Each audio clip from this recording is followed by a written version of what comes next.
son rentas de personas jurídicas, entre otras, las originadas por el comercio, la industria o minería, de la explotación agropecuaria, forestal, pesquera o de otros recursos naturales, de la prestación de servicios comerciales, industriales o de índole similar, como transportes, comunicaciones, sanatorios, hoteles, depósitos, garajes, reparaciones, construcciones, bancos, financieras, seguros, fianzas y capitalización, y, en general, de cualquier otra actividad que constituya negocio habitual de compra o producción y venta, permuta o disposición de bienes.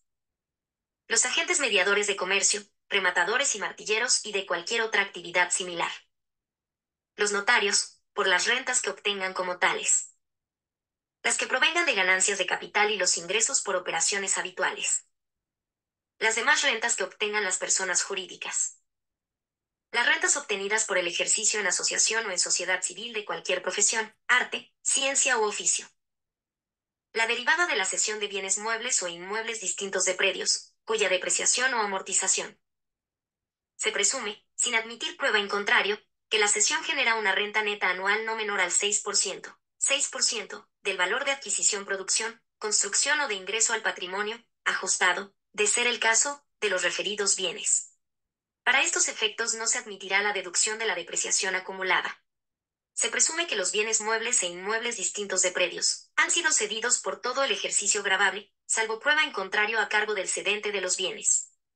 Si los bienes muebles e inmuebles distintos de predios hubieran sido cedidos por un periodo menor al ejercicio gravable, la renta presunta se calculará en forma proporcional al número de meses del ejercicio por los cuales se hubiera cedido el bien, siendo de cargo del contribuyente la prueba que acredite el plazo de la cesión.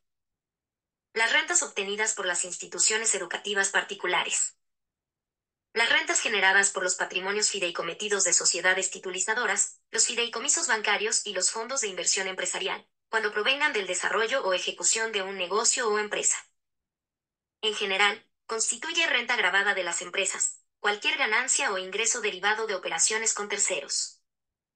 Costo de adquisición, la contraprestación pagada por el bien adquirido, y los costos incurridos con motivo de su compra tales como fletes, seguros, gastos de despacho, derechos aduaneros, instalación, montaje, comisiones normales, incluyendo las pagadas por el enajenante con motivo de la adquisición de bienes, gastos notariales, impuestos y derechos pagados por el enajenante y otros gastos que resulten necesarios para colocar a los bienes en condiciones de ser usados, enajenados o aprovechados.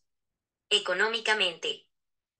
Costo de producción o construcción. El costo incurrido en la producción o construcción del bien, el cual comprende los materiales directos utilizados, la mano de obra directa y los costos indirectos de fabricación o construcción.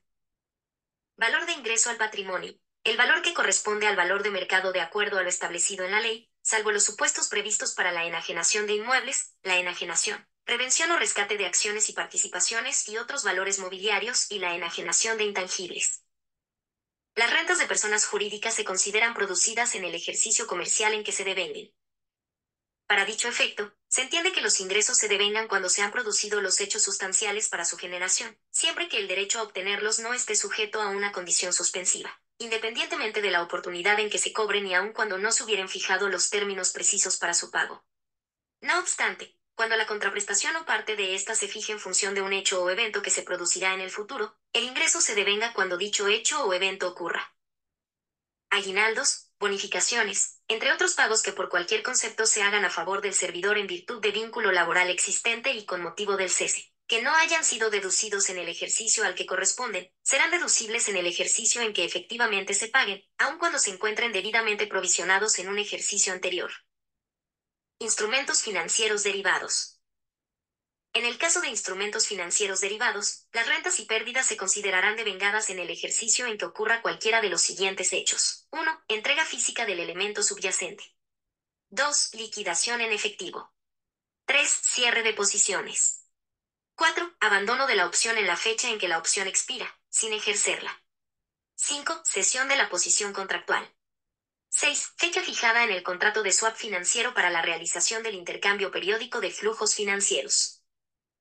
Instrumentos financieros derivados. Los instrumentos financieros derivados son contratos que involucran a contratantes que ocupan posiciones de compra o de venta y cuyo valor deriva del movimiento en el precio o valor de un elemento subyacente que le da origen. No requieren de una inversión neta inicial, o en todo caso dicha inversión suele ser mínima y se liquidan en una fecha predeterminada. Los instrumentos financieros derivados a los que se refiere este inciso corresponden a los que, conforme a las prácticas financieras generalmente aceptadas, se efectúan bajo el nombre de contratos forward, contratos de futuros, contratos de opción, swaps financieros, la combinación que resulte de los antes mencionados y otros híbridos financieros. Instrumentos financieros derivados con fines de cobertura. Los instrumentos financieros derivados celebrados con fines de cobertura son aquellos contratados en el curso ordinario del negocio, empresa o actividad con el objeto de evitar, atenuar o eliminar el riesgo, por el efecto de futuras fluctuaciones en precios de mercaderías, commodities, tipos de cambio, tasas de intereses o cualquier otro índice de referencia, que pueda recaer sobre 1. Activos y bienes destinados a generar rentas o ingresos gravados con el impuesto y que sean propios del giro del negocio. 2. Obligaciones y otros pasivos incurridos para ser destinados al giro del negocio, empresa o actividad. También se consideran celebrados con fines de cobertura los instrumentos financieros derivados que las personas o entidades exoneradas o inafectas del impuesto contratan sobre sus activos, bienes u obligaciones y otros pasivos, cuando los mismos están destinados al cumplimiento de sus fines o al desarrollo de sus funciones. Un instrumento financiero derivado tiene fines de cobertura cuando se cumplen los siguientes requisitos. A. Se celebra entre partes independientes. Excepcionalmente, un instrumento financiero derivado se considerará de cobertura aun cuando se celebre entre partes vinculadas y su contratación se efectúa a través de un mercado reconocido. B. Los riesgos que cubre deben ser claramente identificables y no simplemente riesgos generales del negocio, empresa o actividad, y su ocurrencia debe afectar los resultados de dicho negocio, empresa o actividad. C. El deudor tributario debe contar con documentación que permita identificar lo siguiente: y el instrumento financiero derivado celebrado, cómo opera y sus características. 2. El contratante del instrumento financiero derivado, el que deberá coincidir con la empresa, persona o entidad que busca la cobertura. 3. Los activos, bienes y obligaciones específicos que reciben la cobertura, detallando la cantidad, montos, plazos, precios y demás características a ser cubiertas. 4. El riesgo que se busca eliminar, atenuar o evitar, tales como la variación de precios, fluctuación del tipo de cambio, variaciones en el mercado con relación a los activos o bienes que reciben la cobertura o de la tasa de interés con relación a obligaciones y otros pasivos incurridos que reciben la cobertura. Los sujetos del impuesto, así como las personas o entidades inafectas o exoneradas del impuesto, que contratan un instrumento financiero derivado celebrado con fines de cobertura. Principio de causalidad. Para efecto de determinar si los gastos son necesarios para producir y mantener la fuente, estos deberán ser normales para la actividad que genera la renta gravada, así como cumplir, entre otros, con criterios tales como razonabilidad en relación con los ingresos del contribuyente. Generalidad, tratándose de retribuciones y otros conceptos que se acuerden a favor del personal.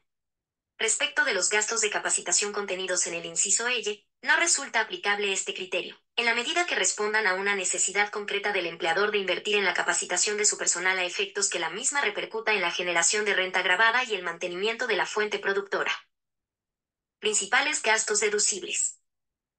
Intereses de deudas. Serán deducibles los intereses de las deudas y los gastos originados por su constitución, renovación o cancelación de las mismas siempre que hayan sido contraídas para adquirir bienes o servicios vinculados con la obtención o producción de rentas gravadas en el país o mantener su fuente productora.